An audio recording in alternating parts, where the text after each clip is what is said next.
আসসালামু আলাইকুম ভিউয়ার্স, আশা করি আপনারা সকলেই ভালো আছেন। ভিডিওতে এখন একটি গরম খবর আপনারা জানতে পারবেন যে জাল সনদে চাকরি করে যারা তাদের 20 শিক্ষকের বিরুদ্ধে গ্রেপ্তারি পরোয়ানা।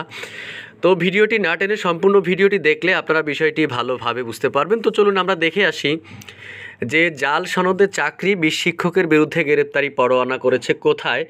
নওগাঁ জাল সনদ ব্যবহার করে বিভিন্ন শিক্ষা প্রতিষ্ঠানে চাকরি নেয়া 20 শিক্ষকের বিরুদ্ধে স্বপ্রণোদিত হয়ে মামলা করেছেন আদালত। এই বিষয়ে সংবাদ মাধ্যমে প্রতিবেদন প্রকাশিত হওয়ার পর গত মঙ্গলবার 19শে নভেম্বর বিকেলে মামলাটি করেন নওগাঁর senior judicial magistrate Faisal Ahmed. এ মামলায় আসামিদের বিরুদ্ধে গ্রেপ্তারি পরোয়ানা জারি করা হয়েছে।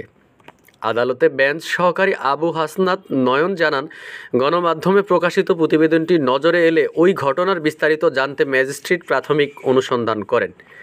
এরপরই শিক্ষা মন্ত্রণালয়ের প্রজ্ঞাপন পর্যালোচনা করে অভিযুক্তদের বিরুদ্ধে আইনগত ব্যবস্থা নিতে অধিদপ্তর ও সংশ্লিষ্ট প্রতিষ্ঠান প্রধানদের উদাসীনতা খেয়াল করা যায়।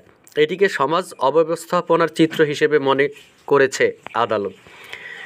তিনি বলেন, জাল সনদ তৈরি করে আসল হিসেবে ব্যবহার ও সরকারি টাকা প্রতারণা করে আত্মসাতের বিষয়টি আমলযোগ্য ও জামিন অযোগ্য অপরাধ।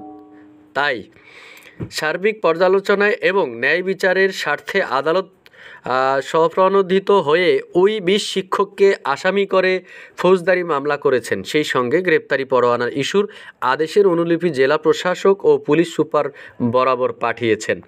এই বিষয়ে নওগাঁর পুলিশ সুপার কুতুবুদ্দিন বলেন, অভিযুক্ত শিক্ষকদের বিরুদ্ধে গ্রেপ্তারি পরোয়ানা জারির পর থেকেই তাদের গ্রেপ্তারের অভিযান চালানো হচ্ছে। খুব শীঘ্রই প্রত্যেককে আইনের আওতায় আনা হবে। নওগাঁ জেলা প্রশাসক আব্দুল আওয়াল বলেন, জাল সনদে চাকরি নেওয়া শিক্ষকদের বিষয়টি শীঘ্রই ঊর্ধ্বতন কর্তৃপক্ষকে জানানো হবে। তো আমরা দেখেছি জাল সনদে যারা চাকরি করে তাদের বিরুদ্ধে অর্থাৎ তারা যে জাল সনদে চাকরি করে এর জন্য তাদের গ্রেপ্তারি পরোয়ানা জারি হয়েছে। এখন বুঝবে আসলে জাল সনদেই চাকরি করা কি মজা।